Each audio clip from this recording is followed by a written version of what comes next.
Hello and welcome into the Inside Nebraska podcast. I am senior recruiting analyst Greg Smith. I am joined by staff writer Steve Marik and also staff writer Geoff Exstrom. Fellas, how are we doing on this beautiful Wednesday that is supposed to warm up in Lincoln? I'm doing great. I'm enjoying the warm weather before apparently the frigid temperatures enter the area. But yeah, that's life in the Midwest. So we'll get our weather reports out of the way before we can start talking spring football. Hey, that Yep. always is how it goes. I would say, yeah, it's about to turn back into the frozen tundra here this weekend. Let's say we'll go out, maybe take a walk later, enjoy the 64-degree weather. It's good for it to finally be nice out. Oh, I know if we're hitting 64, I know Steve is taking at least 3 walks today because he'll take his walks out there when it's like 10. So I know. How many walks have you taken already, Steve? 0. I've Whoa. been neck deep in pre-spring football position previews. So none today, but yeah, I'm gonna get a couple in later. Better mark that down for sure. But yeah, you are correct, Greg. I am a fan of walks in any degree of weather at all. If it's going to be 20 something tomorrow, you're going to find me out there on my normal 45-minute walking path that I have here around in South Lincoln, and have my podcasts in, and just getting some exercise in, no matter what the elements. Western Nebraska tough guy. Is that what I can I call you? Do you classify? I don't know if I can claim Western Nebraska. Do you classify? Howell's Nebraska isn't, I don't think, Western Nebraska. I got Northeast Nebraska blood in me. So but yeah, I'll claim the Western Nebraska toughness if you allow me.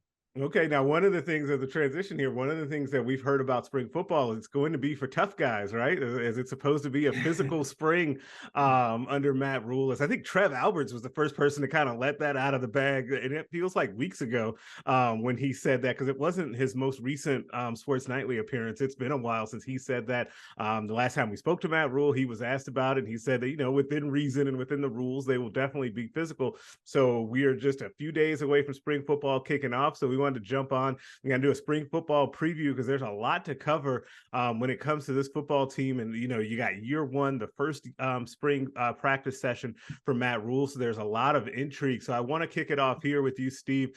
I guess going back to the offseason here, what, if anything, stood out to you most about this offseason? So something that stood out to me this offseason compared to previous ones, since I've been covering the Huskers, is everybody seems to be on the same page and saying the right thing and pulling in the same direction. And it wasn't like that. Greg, it wasn't like that under Scott Frost. There'd be sometimes position coaches saying one thing and Scott Frost saying the other thing. There just seemed to be kind of not as much of a plan, I guess. And not everybody maybe on the same page, I guess, in front of the media at least.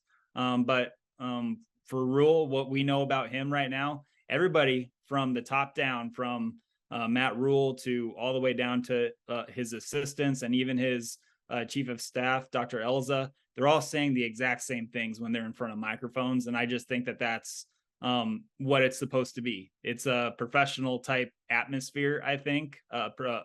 And Matt Rhule is definitely kind of a CEO type head coach. Now, don't get me wrong; he's going to be right in there in the trenches, coaching the offensive line, the defensive line, and everything. But outside of the practice field is what I kind of mean when I say he's a CEO type guy.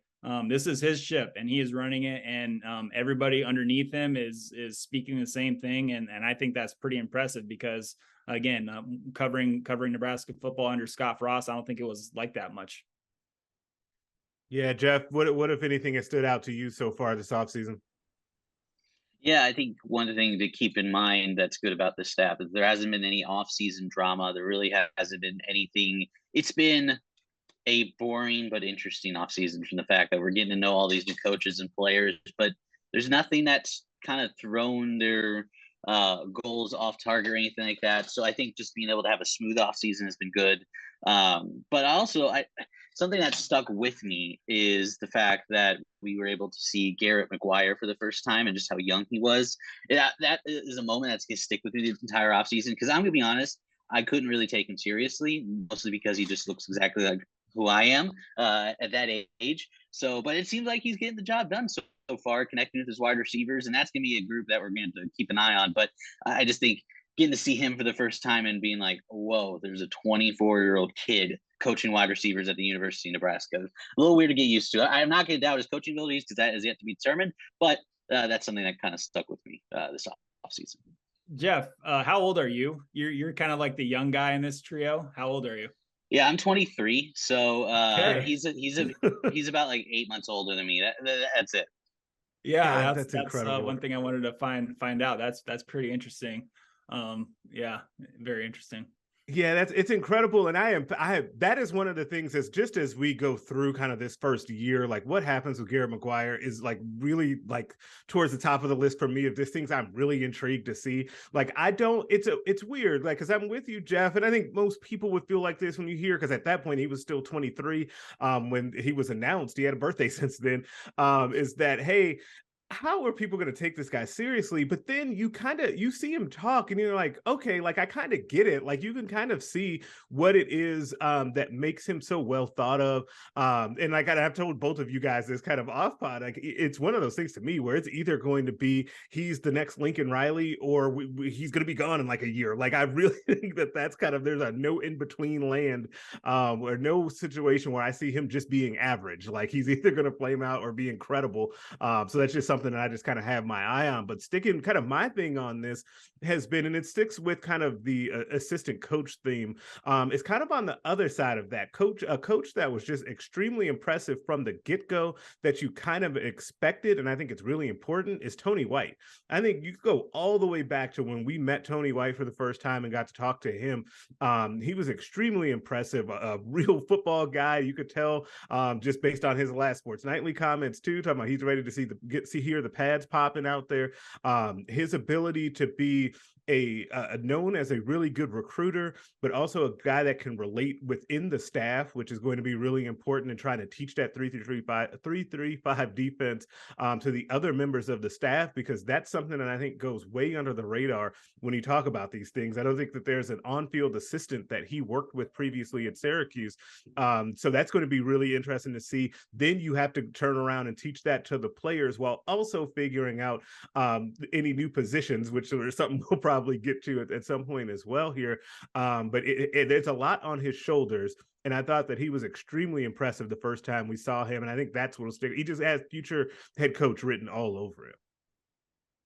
Yeah, there's a couple future head coaches I think you can make the argument for on this staff. I could see Evan Cooper. I know he's still super young, but like down the road, I could see him maybe just, looking like a potential head coach in waiting somewhere. I'm just really kind of blown away. And I know Matt Rule is, and when you look at Matt Rule, he can see and identify talent on the field, but I think he's shown that he can do it off the field too. And we know how close Evan Cooper is to Matt Rule. He's his right-hand man. So I'd throw Evan Cooper maybe in that category of future head coach down the road too. Yeah, absolutely. And I think that it's so funny because as a guy as young as he is, he's been with Rule forever. And like you said, his right-hand man. And I think that and just as a bonus one, just overall, the assistant coaches and how impressive they were just in general. Like we could have named any number of those guys. I didn't know about Bob Wager and some of those other guys. Like there were some Terrence Knighton was really good. EJ Barthel, like a lot of those guys are really good. And I think that they did something because they all went up there and spoke. It took a lot of the fear I think that fans had over some of the lack of experience on the staff, because you hear from those guys and you're like, oh, okay, I kind of get it. And it just kind of kept happening. Each week we went down there to do those assistant coach press conferences. I felt like that was happening for the fan base. So that it was just a really unique situation at how that all broke down.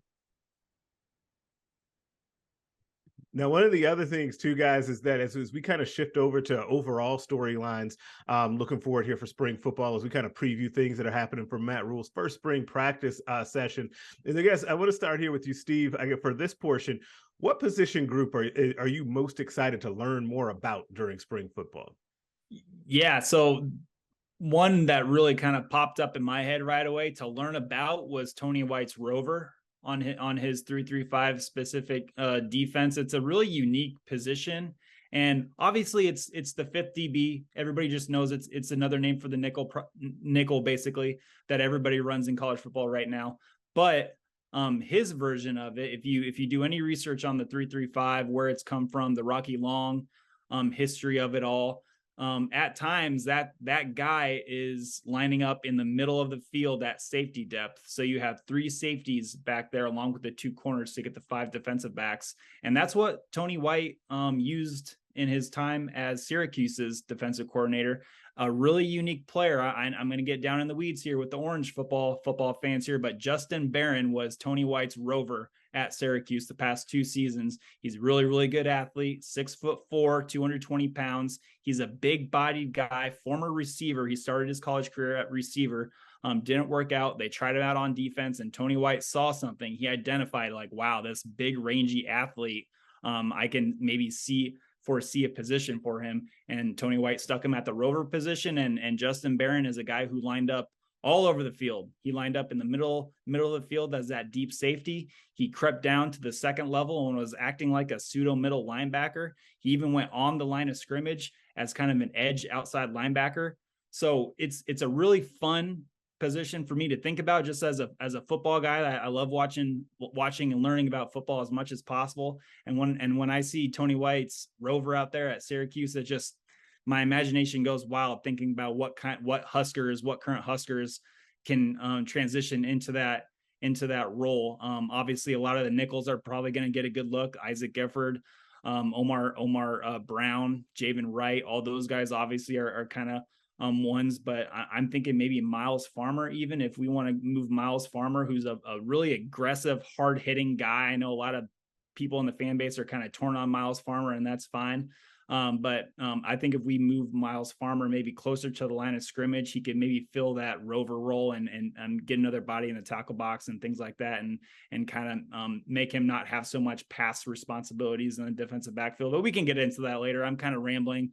Overall, it's that rover position, and Tony White, when I asked him in the spring, or asked him earlier this year, first time he talked to the media, I asked him what his plans are, and he said, he was up front and he said, we don't know what it's going to look like, because he doesn't obviously know what his current players can do. He wants to see them out on the practice field and see how they move, see what they're good at. So it could be a version of his rover at Syracuse where it was that bigger kind of safety guy in the middle of the field, or he said it could be that outside linebacker / edge body that kind of lines up on the line of scrimmage and at the second level as a linebacker, a la MJ Sherman, maybe Chief Borders, maybe. There's just a lot of possibilities. So I'm definitely interested in learning more about that rover role.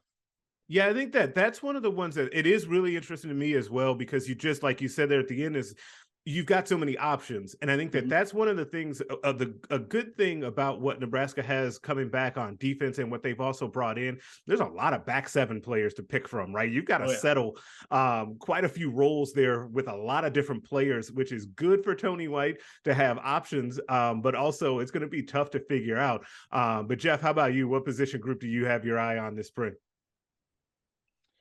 What I think I'm going to label it as a fascinating melting pot of experiences, personalities, that would be the tight end group.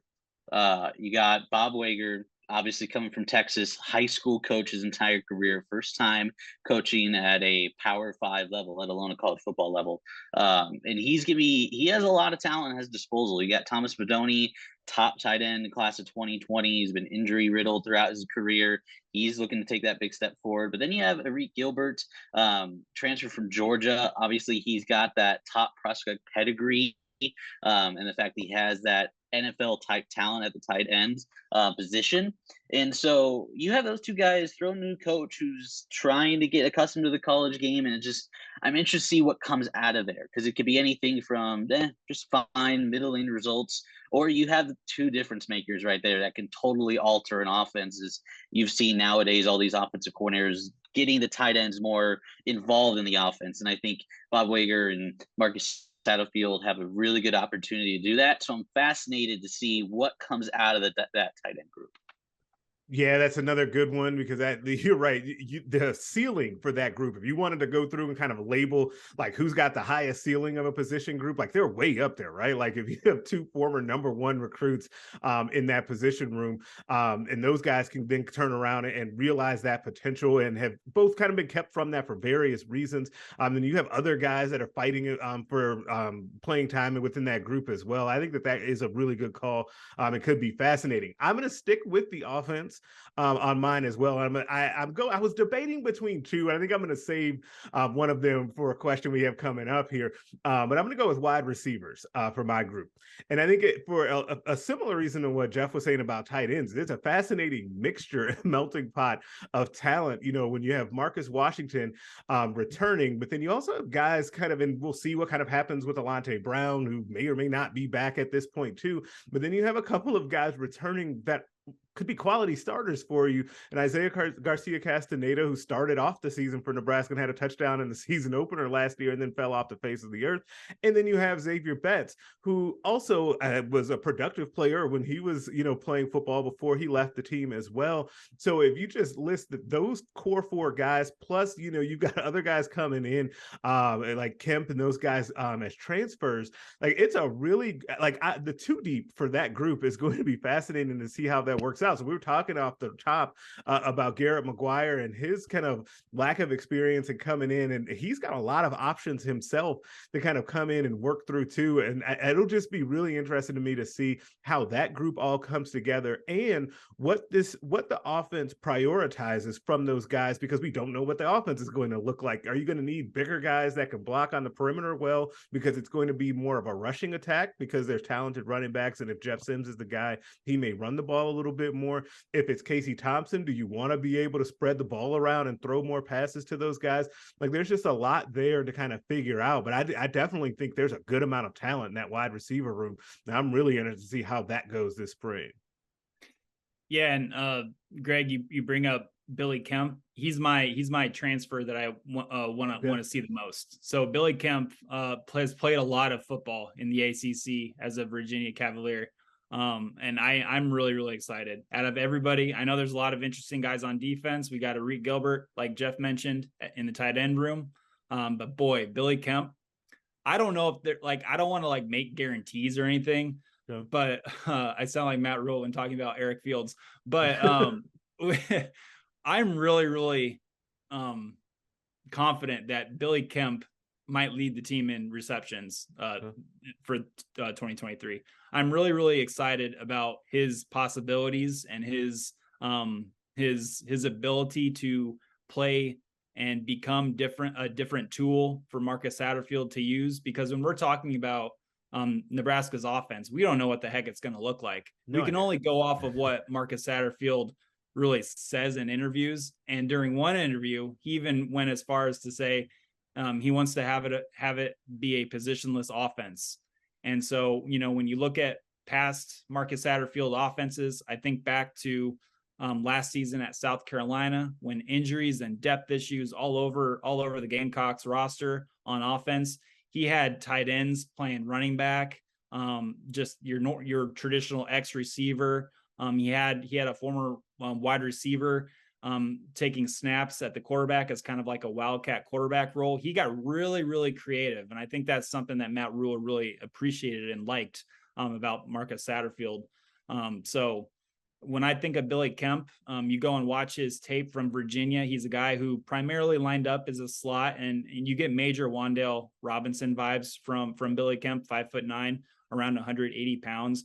He's not the fastest guy in the world, but in short areas, his quickness is off the charts. I mean, there was a play where he lined up in the backfield as a running back at North Carolina, I believe it was, when he was fully healthy 2 seasons ago. He wasn't really healthy last year, which really hurt his production, but he's healthy now. But in that game against North Carolina, he just juked maybe 3 or 4 Tar Heels out of their cleats and for a touchdown in the fourth quarter. And it's really impressive what a healthy Billy Kemp is going to be able to do, playing in the slot, lining up as a running back, potentially as a traditional X receiver, lining up on the line of scrimmage, put him at the Z, put him in motion. there's a lot of different things that you can do with Billy Kemp. And I think Billy Kemp is just, I'm really, really excited about him out of all the transfers. And I know that's saying something considering what Nebraska has on defense coming in, but yeah, Billy Kemp is my transfer to that I'm most excited about, I guess. Yeah, and what's fascinating about that is I kind of agree with you that I feel like people don't talk about him that much. No, I he gets don't think it forgotten comes about up. it. Yeah, like I want to like pull my hair out. And it's funny because I just did it when talking about the wide receivers. I didn't go to him first. I went to Xavier Betts first because that's the guy that's top of mind to me. Because even though he's not technically a transfer, but he's coming back to the program, it's such a unique situation. But yeah, I don't think that it's that far out on a limb to say that Kemp could lead them in receiving. And I think that we're going to get to or through spring, and people will be surprised at the production he had, especially when healthy, when he was at Virginia. But Geoff, who do you have for your transfer that you want to see the most this spring? Can I choose a freshman, or are we just going exclusively transfers? Hey, it's your world, man. We're just living in it. You pick who you want. I'm going Olympic. It could be newcomer. Go Tristan Alvano. Yeah, newcomer. Okay. I'm going Tristan Alvano, the kicker from West Side. I think he has a legit shot at the kicking job this year. And if the roster lines up well, Nebraska is going to be competitive this fall. Field goals are going to be a big difference. And I think he could have the biggest impact of any transfer, minus the quarterback situation. We'll talk about that later. But he could go off. He's one of the top kicker prospects in the country. I could really see him making a big difference. That's who I'm keeping my eye on. I like to go with the little smaller positions there to see those guys. Yeah, that's fine. And it's interesting because in of all of the players that you would want to early enroll, like kicker is one that it's okay if he doesn't. He won't be here for spring football. So once he gets here in the summer, that'll be fine. He can catch up and get up to speed and get rolling there. But I like that pick because every time people ask me for like top recruits in this class, I always make sure to mention Tristan Alvano because I think he's got the potential to be a 4-year starter. And anytime that's going to be someone that if you think that the guy's going to be like that, he needs to be mentioned, even if it's a kicker, especially considering what we've seen in recent years from Nebraska when it comes to special teams, right? Those close games and all of that. Mine is one that I feel like too, that even though we're recording this on Wednesday, he just put out a little hype video for himself. And I still feel like he gets forgotten about, and that's defensive lineman Elijah Judy. I feel like, and I said this to you, Steve, after he put that video out, I think that he's a guy, Judy, if he is pretty good to good or very good, he can change the look of this defense. And what I mean by that is if Nebraska has another really quality defensive lineman, and that is going to be such a huge question mark, and we're going to talk about that a lot between now and the kickoff of the season, but if they can have another quality defensive lineman, that will go a long way to really helping out this defense. Because one, obviously you play in the Big Ten, you're going to have to be able to stop the run and hold up against that. You're going to start the season seeing that right away in Minnesota or at Minnesota against PJ Fleck and his squad. And then when you get later into the season, you're going to need to continue to have that depth up front. And if Judy can really be a guy that comes into his own, I think that he can have a huge impact for Nebraska because it then just lets you slot guys down a little bit to where you can have some additional depth come up behind him. So I can't wait to see like kind of what his body looks like. I know that he was, 300 plus pounds when he came on that official visit. I didn't know if that was all good weight. We're going to see like kind of, I'm curious to see like after Coach Campbell got a hold of him over winter conditioning, what he's kind of reshaped into in just that amount of time. So he's a guy that I definitely have my eye on as we look for those newcomers. Yeah, Judy is one that I myself find forgetting about just for some reason. I shouldn't, because he's going to be badly needed on the interior of that defensive line. And you're right, Greg. I'm really going to be interested, going to try to keep an eye on him if we get to see him during spring practices, just to see what he looks like. I mean, he's listed right now, which was good to see, 6'3" and that 300 pounds. I mean, you need big interior bodies, and Nebraska needs all hands on deck over there on the interior line. And it was good to see Judy listed at 300s, but it's going to be really interesting to see what he looks like physically out on the field there. But yeah, you have to like, obviously the talent that he came from with high school in the high school ranks. And then spent the past 2 seasons at Texas A&M. He didn't play a lot, but you had to think that he was going up against some other talented offensive linemen, every day at practice. You like that. Now Texas A&M has had their kind of locker room issues in the past. So that hopefully that doesn't carry over to Nebraska.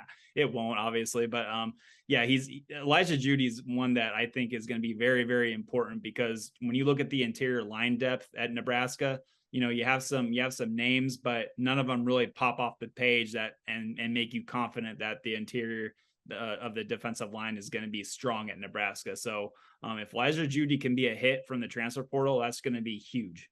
Yeah, and not to mention he's from Philadelphia, and so that'll be another win out there as Nebraska continues to recruit the East Coast hard. So as we kind of think through too about this, and we're going into Matt Rule's first spring, I guess, Steve, what's going to be the camp position battle that you kind of watch out for? Because there's any number of position battles that are going to be really fascinating this spring. Yeah, so I talked a lot about the rover position, obviously. Now I'm looking at Isaac Gifford, looking at Javen Wright, Omar Brown, who's able to carry a 6'10", 320-pound small elephant on his back during winter conditioning drills. But in Teddy Prohaska, sorry, Teddy. But I know he's watching, listening to us right now. But I'm not going to talk about the rover position anymore. I mean, we know that I like that spot. But how about running back? Running back really interests me. Anthony Grant is back. AJ Allen is back with a healed up collarbone. Gabe Ervin Jr., if you've been following him on social media, if you've been paying attention to anything about Gabe Ervin this offseason, that dude looks stacked. He is huge. He is putting in the work in the weight room. Now, obviously, it's going to have to transition to the practice field and impressing EJ Barthel and trying to get some carries that way. But, when I look at the running back room, I really like the potential of it. It's a three-headed monster, in my opinion, but it's just going to be what Marcus Satterfield wants out of that position and who can maybe impress the new first-year running backs coach, EJ Barthel. But man, I just think Anthony Grant, he had a heck of a start to the season, but I think he kind of trailed off once he started running against some Big Ten defenses. And maybe I wrote about this with Anthony Grant over a little on the website Inside Nebraska, but I think his running patience needs to improve. Sometimes we saw him get the ball and his feet were just going like a million miles an hour, and he just wanted to run for a touchdown so quickly. And we know he has that burst.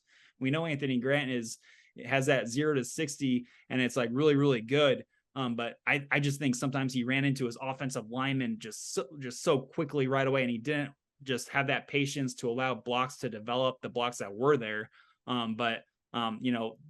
Obviously everybody has a little something to work with. Anthony Grant, maybe patience running the ball. AJ Allen, we only got to see 4 games of him, which sucks because I think he's such a talented guy. He has that breakaway speed, maybe the best breakaway speed in the room outside of maybe like Ramir Johnson. And then Gabe Ervin has kind of grown into a very, very physical 6'1". I'd have to guess he's close to 230 pounds, maybe, just judging off of pictures and videos. But that running back room has a little bit of everything, and it kind of excites me, and it's got to excite EJ Barthel and Marcus Satterfield. Yeah, it absolutely does. And that's one that definitely was top of mind for me a little bit too when we were thinking about this, is that group is really talented. And I think that if they're going to be the type of running team that I just kind of think they can be in year one under Rule, I think those running backs will have a big say in that. And you've got some really good ones to pick from. But Geoff, what about you? Which camp position battle you have your eye on? Actually go with the linebackers. I'm interested, obviously Luke Reimer, Nick Henrich, they're returners, lead tacklers, they're everything you want in a linebacker. But with this change of defense in the 3-3-5, bunch of different looks, I wonder where MJ Sherman and Chief Borders are going to play into that. Because obviously they're not the guys.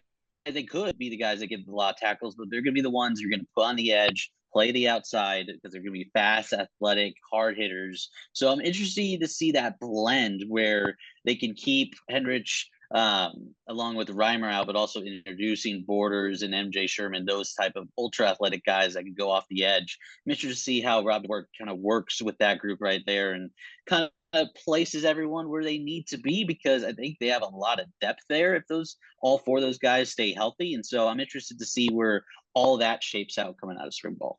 Yeah, and I think that that's a good one too, because man, you feel good about your top two guys coming back. You're not sure about who else is behind them, and just specifically on the inside. But those outside guys, you mentioned kind of the two transfers, but then Blaze Gunnerson and Jamari Butler. Like you have a lot of guys to work with for a couple of spots, but we don't know which body types they're going to want for those spots as well, which is kind of the big cloud hanging over like a lot of this stuff is that we just don't know, which actually leads me very well into my pick, which is the secondary, which normally you would think when you look there and you say they've got a good amount of returning starters or guys with starting experience, especially those two guys on the outside with Newsome and Hartzog.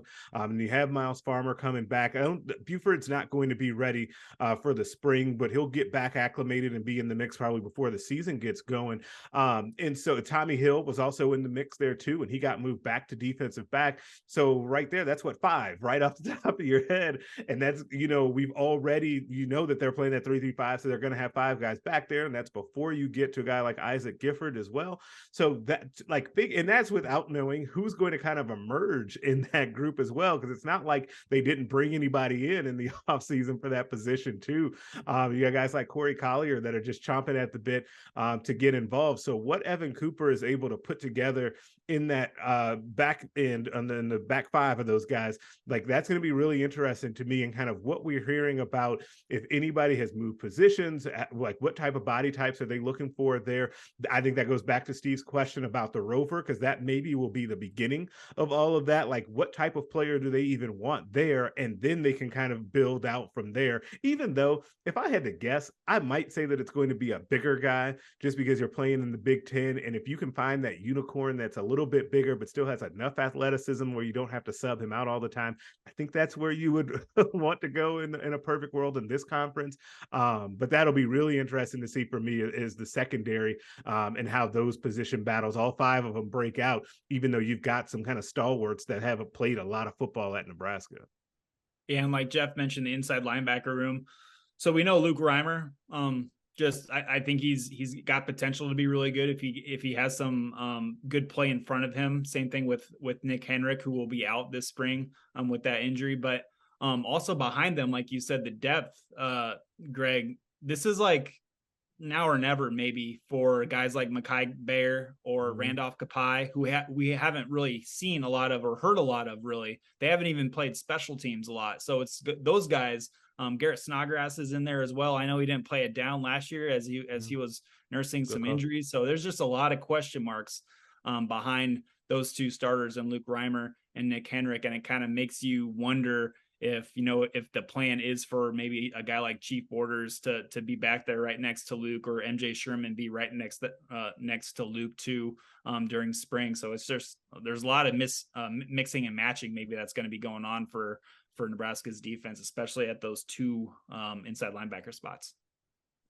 And now we'll switch over to some offensive storylines for Marcus Satterfield and his crew over there. And I guess we cannot go very far without discussing quarterback, because quarterback is always a big topic all the time. So I guess the way that I kind of want to attack this is because we know that Casey Thompson will be at least, I guess, quote unquote, limited this spring, even though he may get to the point to where he can do some throwing. So I'll phrase it this way for you, Steve. How big of a lead can Jeff Sims get in this quarterback competition?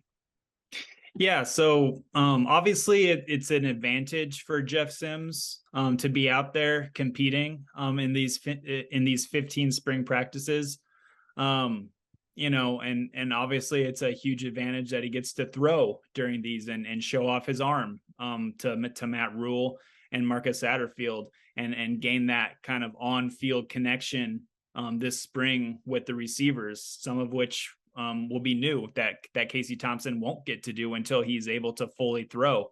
So there's the door of opportunity is open for Jeff Sims. But it's my opinion that I don't think we're gonna find out a starting quarterback. I don't think Rule is gonna name a starting quarterback until before the first game of the season against Minnesota. That's what I personally believe. I think that the starting quarterback position is going to be won during scrimmages and not just normal practices. I think Matt Rule and Marcus Satterfield want to get a really good look at these guys when live bullets are being thrown around. And that's kind of the best, I think, evaluation tool that a coach can have when talking about quarterbacks, is to see how they look during the real deal. So, I think that Jeff Sims can gain a sizable advantage, but at the end of the day, I think at this stage of his career, Casey Thompson is at the point where he's basically like an assistant coach on the field already. He's that 11th assistant coach on the field.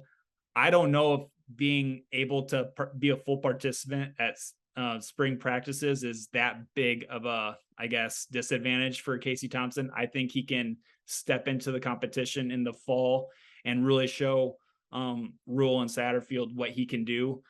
Just because he's an old veteran, he's played a lot of football in his career. I think, obviously, like I said, Jeff Sims, he has all the, talent in the world. He has all the tools at 6'4", 220 pounds, massive arm. But, there's also some things that he needs to get better at that I think Casey Thompson might be better at, which is reading coverages and just maybe accuracy too. I think Casey Thompson is a more accurate thrower. I think he might pick up the offense a little bit better than Jeff Sims. Who knows? But, I know Jeff Sims, coming from Georgia Tech, he threw a lot of interceptions, but he was also tossed into the fire right away as a true freshman. So how much weight do you put in that? I don't know. Both quarterbacks have injury issues as well. We know Casey Thompson got his butt kicked at times at Nebraska and in front of behind a shaky offensive line. But, Jeff Sims doesn't have a clean bill of health either. There's been a lot of issues there. He was away from the team, Georgia Tech's team, to end last season just because he kind of called it quits and focused on his rehab because he knew he was going to transfer. So there's a lot of injury issues with Nebraska's top two quarterback candidates right now. But, I think it's going to be good for Jeff Sims, and I think he can maybe take a few steps forward in the quarterback competition in the spring. But boy, fall camp comes around, I wouldn't count out Casey Thompson at all. Geoff, do you feel the same, or you think you think Sims is running away and hiding with this thing? So with it being a new offense, Marcus Satterfield bringing everything in, I think there's a substantial chance that he can put himself in the driver's seat come fall ball. Is it enough to just completely shut out Casey Thompson? No, because Steve, like you made some very good points. He's basically assistant coach. He knows what he's doing. There's not going to be a lot of stuff that Marcus Satterfield is bringing is what is going to confuse Casey Thompson or anything. But I think it is the most beneficial if Matt Rule makes this quarterback competition as open and make it seem as if no one is in the driver's seat at all. Because what you don't want is you want Casey Thompson to transfer, be in the spring ball thinking, hey, I don't know if I'm going to be able to catch up to get Jeff Sims. And then all of a sudden you have backup quarterback situation. That's okay. You have guys who have played there before, but having Casey Thompson or Jeff Sims as your backup is a lot more than the alternative. So I think he has a chance to jump out ahead going into fall ball, but anything that Casey can come back from, no, I don't think he can jump that far ahead. Yeah, and I honestly tend to feel the same way. I think that I think that we're going to hear some really good things about Jeff Sims going through spring football, and that he's because he's a guy that's going to make some really wild plays, and you can just see it. We're gonna go, if we go out there and get to see him throw, we're gonna be like, whoa, that guy can really spin it, right? Like I can just see how it's gonna. You can see, like, he looks the part. It's going to be great. But you have to remember, like you both kind of said, Casey Thompson will be able to close that gap, I think, in short order because of not just the fact that the part of the reason why he's like an 11 coach out there is because he studies so much film, right? Like, and I'm sure that if you asked him right now, he already feels like he has a grasp on whatever they're going to be running come this spring. So that'll make it interesting. But the one kind of X factor to me, and I've mentioned a couple of times during this pod, that I think that they can be a really good rushing team this year. And so if part of that equation is the QB run game, then that lends itself probably to Jeff Sims having a pretty good leg up because he's a much better runner, even though Casey Thompson showed himself capable of that last year. He's just more natural at doing that. So if that's the case, I think that that's the thing that could really end up widening the gap. But on the flip side of that, let's say that they really want to, like, they want to spread the ball around and they want to do a shorter, controlled passing game, then Casey Thompson is your guy, even though he can throw deep balls as well. We saw that against, Iowa and some other games, especially, F it Trey's down there somewhere. We know about that, but that would play itself into the hands of Casey Thompson. So I think that even though Casey won't be a full participant, it is still going to be a really interesting quarterback battle. We have not once mentioned any of the actual backups that are competing in this as well. I know that we don't think that they're going to be in contention for the starting job, but it is also a really important spring for a couple of those guys. Logan Smothers and Heinrich Haarberg, like, it's extremely important for them to make strides as quarterbacks this spring, because in Haarberg's case, like, people are already talking about moving him to a different position. They want to know if he can play tight end. Logan Smothers, honestly, people are trying to get him to move into the slot. And so we'll see. Like, that to me will be kind of interesting to see what happens. What kind of talk do those guys have about those guys in particular? And then kind of down the road, Richie Torres, like, what are they saying about him? I think the quarterback is always interesting, but it is definitely interesting this time around for Nebraska football heading into spring. But we'll see. I'm predicting and sticking with it. We're going to hear some really good things about Jeff Sims this spring. Oh yeah, I mean, if we go out there and we watch Jeff Sims in a practice setting, we're all going to be like, that's a quarterback. Yeah. I mean, he just looks so physically impressive. There was a reason why a lot of people wanted him coming out of high school in Florida. So it's just, he, like I said before, he has all the tools. He has a massive arm. He's really, really fast. He's a great athlete. But there are just other things that quarterbacks need to do that I think Casey Thompson has shown that he's a really good quarterback. And he might not be the biggest, he might not be the fastest, but Casey Thompson is a quarterback at heart. And I just think he's going to be really tough to beat out, even if he's not at full go during the spring. But yeah, when you look at the backup situation here, I mean, first of all, like when everybody was talking about the RPO and Matt Rule was hired and he ran the RPO at Baylor, that's when people, I think, were maybe talking about like Logan Smothers being maybe a dark horse in this thing, just because he has experience doing it. If you give Logan Smothers a one read and let the guy go, I think he could be pretty good. I think he could be a guy that moves the ball if he just has to worry about, like, reading one defender and then making a decision and that's that for the play. I think that's maybe Logan Smothers' bread and butter, plus the athleticism that he has. We all know he can run. We all know that he can run the triple option and just look good doing it.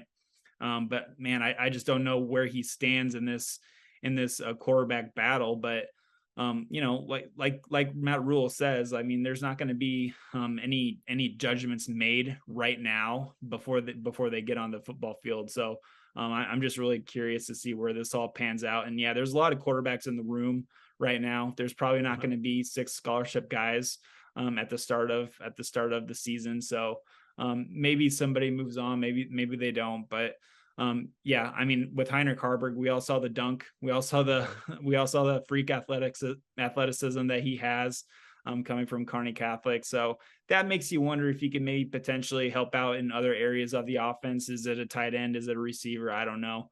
I don't even know if he wants to play anything else other than quarterback. I don't talk to Heinrich, so I don't know. But it's fun to talk about quarterbacks and really interesting to see where these backups kind of take this thing. Now, it's funny because we have talked about quarterbacks, we've talked about tight ends, wide receivers, and running backs, and we've not gotten to what is the most important thing for Nebraska's offense and maybe their team this year, and that's the offensive line. So is there anything that you guys could hear this spring that would make you feel any differently or better about the offensive line, or do you need to, as a lot of fans say, just see it when we get to the fall?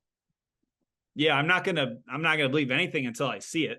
Right. I mean, we're going to hear all these awesome things about the offensive line, just about, which is the case with college football and the off seasons. Everything is going to be, everything is positive. Everybody's 0-0. Nobody's lost a game yet. And there's going to be stories that come out of spring practice about how the offensive line looks awesome.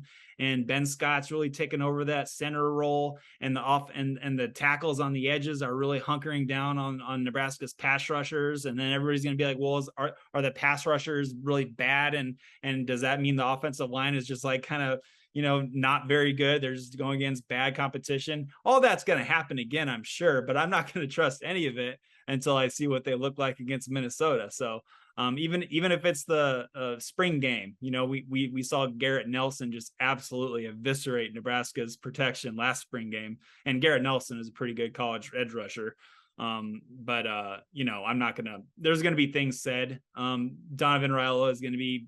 He's going to be coach speaking to the moon about how everything is awesome, and everybody's been cross training every position just because you never know during the season. They're working hard. Right, Donovan, you never know. You might have to play someone somewhere else. We're all going to hear that, but until that game with the Gophers, I'm not going to believe any of it. Yeah, the offensive line has scarred me to the point that what Steve mentioned. I just don't care what they do in spring practice till we get a game. It's just up to that point, because obviously spring ball helps simulate live play, but until you're facing another team with a different uniform across from you, it's whatever. So I'm not really putting much stock into anything that we hear about the offensive line. Nothing until we see them take on the Gophers come the fall.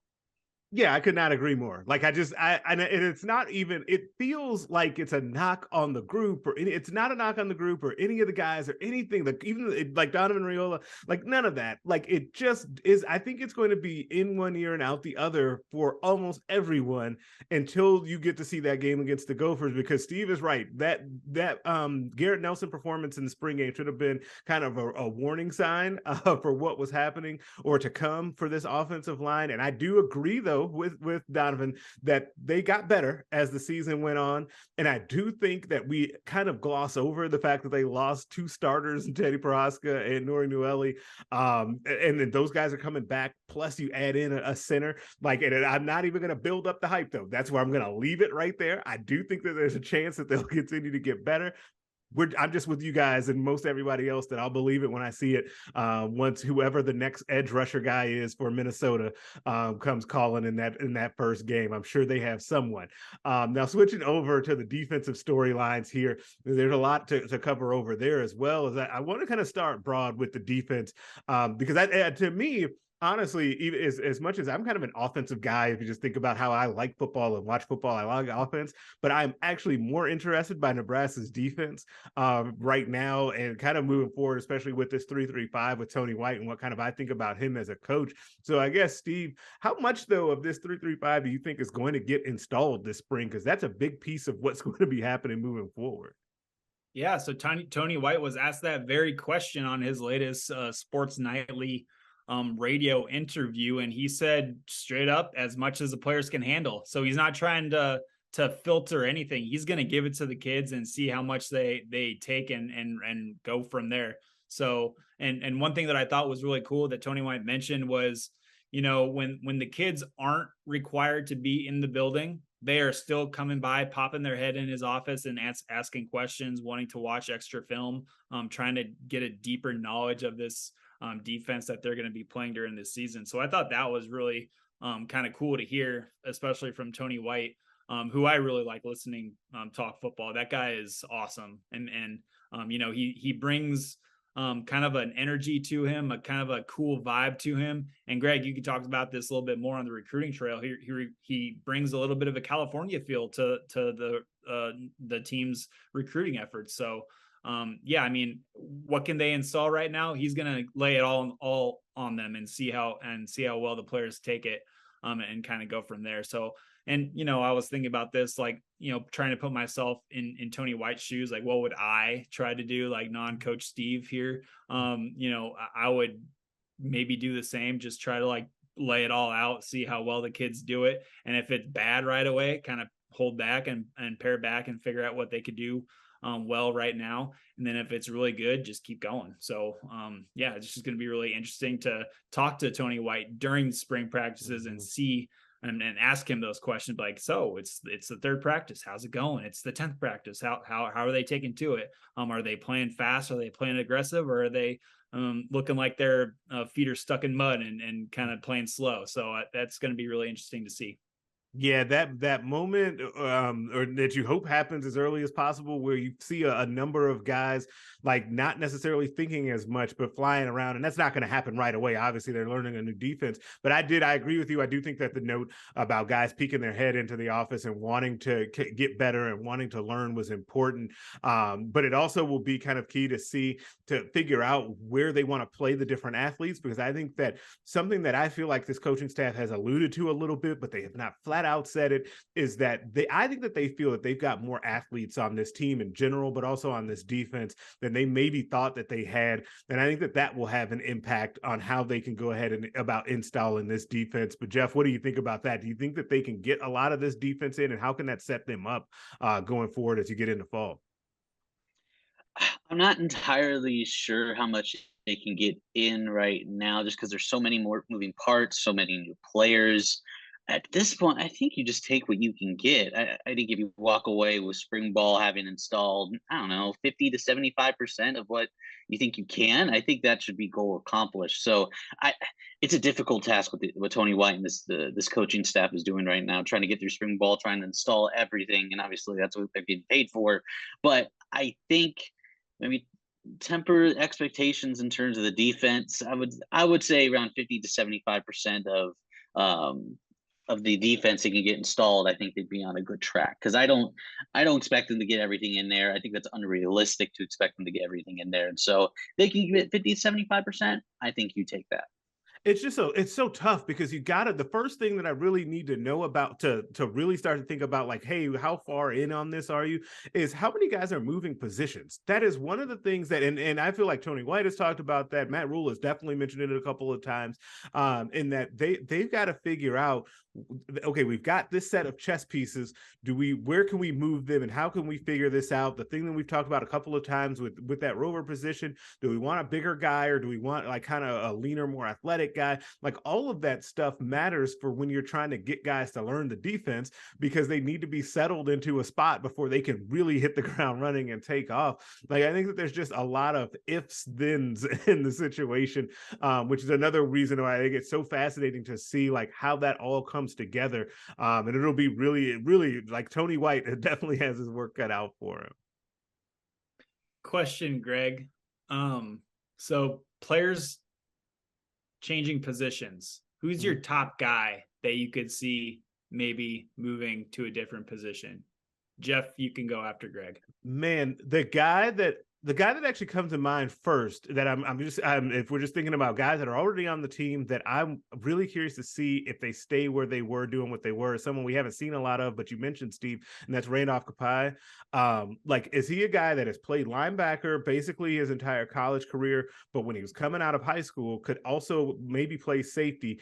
Is he going to be in the mix for that rover spot? Because if we're talking about a little bit bigger guy, like, he could be that type of player. He's athletic enough to do something like that as well. Like, I'm really fascinated with him, and a guy that's just kind of been on ice during his time as a Husker. I'm going to go with Randolph Kapai on that one. Geoff? Gosh, I'm trying to look through and just seeing if there's anyone. If you want another second to think, I'll say mine. Yes, you go ahead. Maybe. Okay, Justin Evans Jenkins. So when I think about Justin Evans Jenkins, he's a little short at 6'1", but he's a little under 300 pounds at 290 pounds he's listed at. And so he plays center. Now, when I think about center depth for 2023, I'm thinking Ben Scott probably, even though Donovan Raiola is being a good coach and he's not calling him the center, but I'm going to go ahead and say Ben Scott, the transfer from Arizona State, is going to I'm going to pencil that in. Okay. Great. So after Ben Scott, when we were walking around pregame and trying to look and get a feel for the teams during the season, I would always kind of look at the quarterbacks and the centers and who was going where. And the center position was always Ethan Piper was the backup behind Trent Hickson. And I think that would maybe stick as the same. I really like Ethan Piper's maybe versatility as like a guard or center. So I think center could be like Ethan Piper's backup spot. But then behind Piper, who you going? That could maybe be like Turner Corcoran if he has to. And then you start getting into the Justin Evans Jenkins. And then I look in the 2023 class. So we have Sam Sledge coming. Sam Sledge, I think, is like a future multi-year Big Ten starter at center, right? I mean, that guy just screams center when you look at him. Totally So agree. when I see Justin Evans Jenkins and I try to see a path for playing time for him at center, I don't really see it clearly. But if Nebraska's interior D line needs another body back there, another depth piece that to maybe throw out a couple times a game in the future, I think Justin Evans Jenkins might be one of those guys who just kind of switches over to the defensive line. And obviously Jason Machachok, the true freshman who won't be here during the spring, but during the season, he originally came as an offensive guard. The coaching staff convinced him to try defensive line, and I've talked to Jason about it. He's really excited about starting out as an interior defensive lineman now. But yeah, maybe Justin Evans Jenkins for maybe switching over to the offensive line, defensive line as kind of like a minor position switch. I like that. That's a really good deep call, and he's got a wrestler background, so you got some leverage things going on there. I like that. When you're talking about trench warfare, Greg, you want the wrestlers there, right? I mean, that's why Jason Machachok from South Dakota. That's why I'm really high on him, because he's just an athlete. I mean, he's big. I don't think he wrestled, but yeah, he's just, it's these guys that you want, the tough guys at the line of scrimmage, the trenches, and wrestlers. I mean, obviously they make the best football players in my opinion. So put those guys at the line of scrimmage where they go to combat every single play. Geoff, who do you got? Okay, I think I got mine. I'm going to go with who we mentioned earlier, Heinrich Haarberg, quarterback. Okay. I'm interested to see what they do. Obviously, they mentioned, I think it was Coach Matt Rule, he mentioned that they were testing. Haarberg was testing really well in terms of speed and athleticism.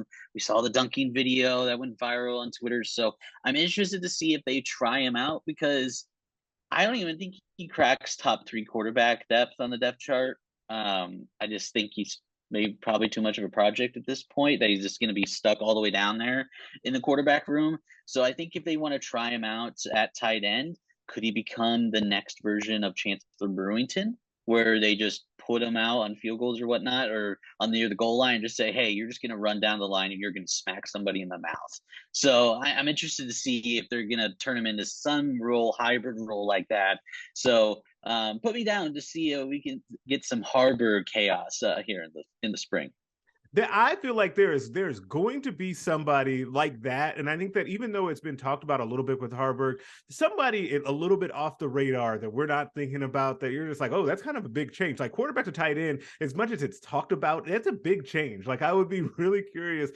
I just know it. I just feel like somebody is going to end up making a big position switch like that, and that would get a lot of attention moving forward as well, going forward for this team. If we want to get into even more in the weeds, so remember when Marcus Satterfield started talking about the fullback position and how he wants to use the fullback here, throwing a little red meat to the fan base, which is fine. I think Marcus Satterfield knew what he was doing when he was saying that. But Braden Clover. So I remember calling up a walk-on who decided to transfer to Nebraska with the sole idea of playing fullback for Nebraska, and he's on the team right now. But when I was looking down the roster and I started looking at some of these walk-ons that might have like fullback bodies, Braden Clover was one. He's from Wymore, Nebraska. He's a former Southern Raider, eight-man all-star guy. He's been at Edge recently, but I recently looked up his Twitter profile and it currently says fullback on there. And he's a guy. He was a candidate who I wrote in my fullback story as maybe a potential one to maybe shift over to the offense and be a fullback body, because they just need they need body. Yeah, they need guys. Yeah. Yeah. And Braden Clover is 6'2", 225 pounds. If you know anything about him at the high school ranks at Southern, he was a do everything guy back there. He carried the ball a lot. So he has familiarity carrying the football. So, that's just kind of like an eight-man shout out, Braden Clover at fullback at Nebraska. I'm not saying he's going to start or anything, because we don't even know what the fullback position is going to entail. Could just be an H-back, right? They're just going to stick Nate Borkacher back there and call him the fullback. I bet that's probably likely what it's going to be. Actually, I'm about to say that would not be a bad way to go. Exactly. I mean, yeah, it's just going to be a H-back basically. And Nate Borkacher might be like my top pick for that. But yeah, Braden Clover, shout out Southern Raiders. Shout out to the Southern Raiders. Now, one thing I wanted to get to finish up our defensive storylines here is on the defense, and I think that I could be completely wrong. I find this interesting. We'll see what you guys think on that defensive assistant staff. Which assistant has his work cut out for him most this spring football? Steve, on the defensive side. Yep. I think it's going to be Rob Dvorak. Okay. And it's because of, like we've already talked about, the depth behind his perceived starters. So Luke Reimer, obviously he's going through spring. You like everything about Luke. He's got that sideline to sideline speed. If he has good blocking in front of him, I think he can be really, really good. Like we saw in 2021. I think Luke was really, really good in 2021, and maybe took a step back last season, but he didn't really have that great of play in front of him with the defensive line. Right next to him, Nick Henrich. I think Nick Henrich is a really good complement to Luke Reimer's speed, sideline speed. He's more of a north-south thumper in the A and B gaps, but he's not going to be out there this spring. So who else are you looking at? And I think that's really a really interesting dynamic for a first-year Power 5 position coach and Rob Dvorak to try to figure out. Out of everybody on this assistant staff, Rob is the one that nobody really talks about a lot. And that just might be the case with inside linebackers coaches in general. Maybe it was like that with Barrett Ruud at the last staff.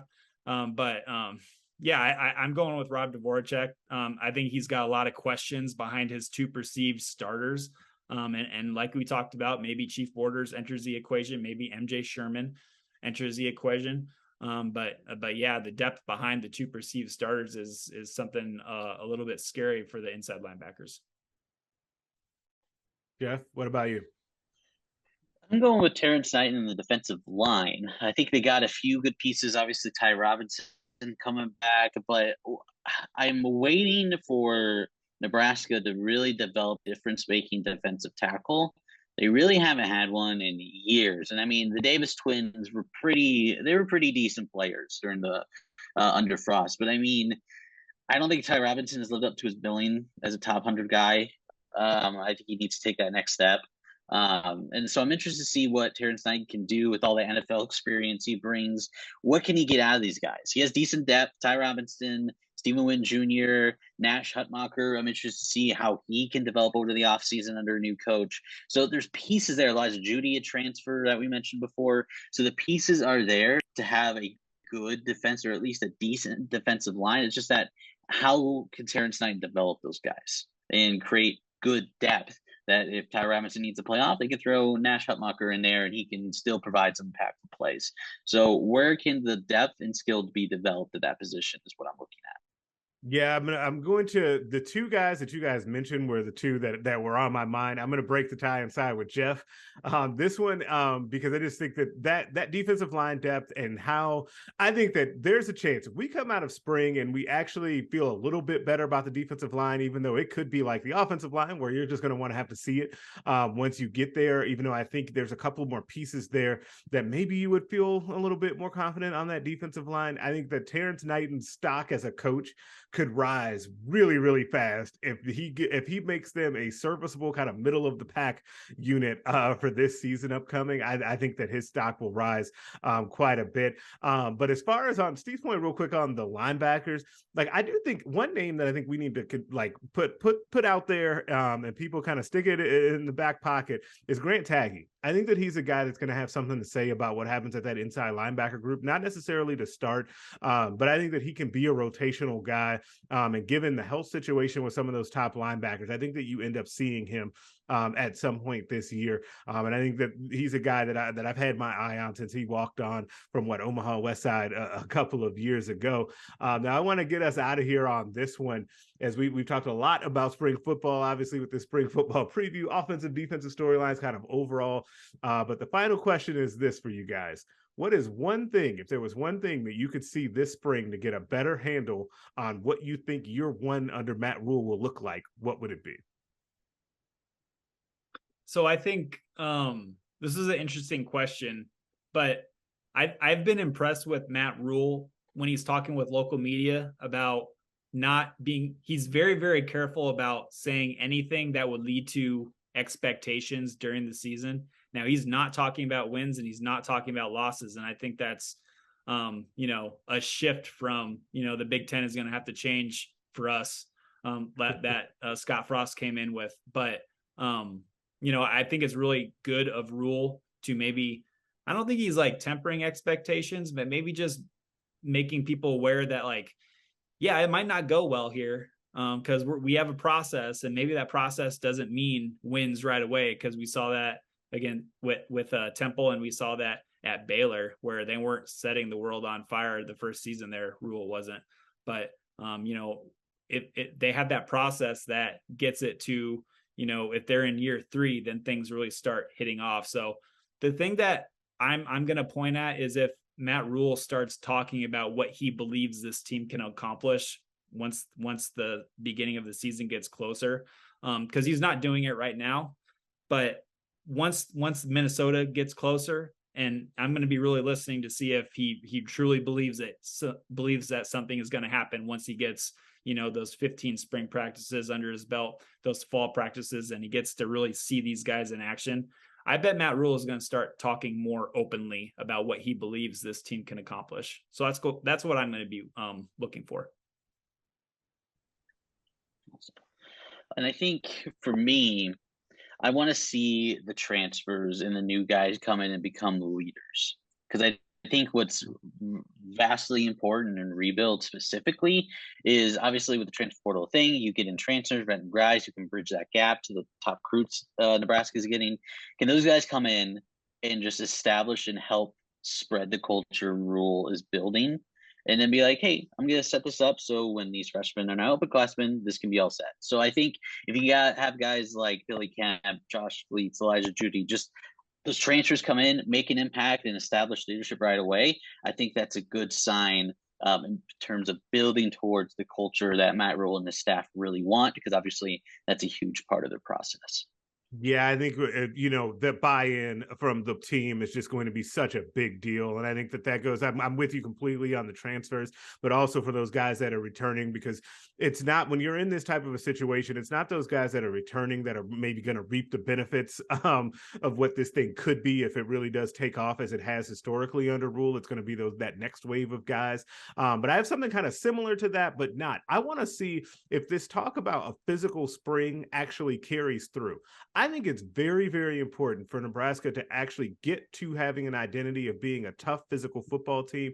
And some of those hype videos that we've seen put out from kind of, competition week and all that stuff, they break down talking about wanting to be tough and all of that. I like that. I think that that's a good first step. The first step is to try to get to achieve something is to say it out loud. So I'm totally on board with that. I think that they need to be able to continue to actually practice that way and have that physicality so that when you go out to Minnesota, there's no more getting punked at the line of scrimmage. You're not getting pushed around by teams like that. You're actually delivering some of those blows. And I think that because I ultimately think when Nebraska gets back to doing that, I think that that's when they'll be really on the right path. And I think the first step of that is actually having a physical spring, as Matt Rule and Trev Alberts have both said that they want to be able to have. So I'm really looking forward to that. And that would, if seeing that actually come to fruition, would make me feel better about what year one is going to look like. Yeah, and owning the line of scrimmage is something that Matt Rule has talked about, and Trev Alberts has talked about wanting to get back to. Yeah. Welcome to the Big Ten. Welcome to Nebraska, Matt Rule. You get to open up with Minnesota, a program that does a pretty good job of owning the line of scrimmage and having the idea and mindset that they want to own the line of scrimmage. So welcome to the Big Ten, Matt Rule. Yeah, absolutely. And before we can get to that in August, we've got spring practice getting kicked off here in a few days. March 20th will be the first day of spring practice, 15 practices culminating in the spring game, April 22nd, moving forward here. So make sure you guys subscribe to this YouTube channel here at Inside Nebraska. Like the video, tell a friend, and also make sure you get those videos directly into your feed. Also check out Inside Nebraska, nebraska.rivals.com. We'll have plenty of comprehensive coverage of both the team team on the field and all things going on with recruiting, because we didn't even get to that because there are a ton of recruiting things to get to with that big March 25th visit weekend. I can't have a Nebraska podcast without saying the name Dylan Raiola. So there it is, Dylan Raiola. And we will catch you guys next time.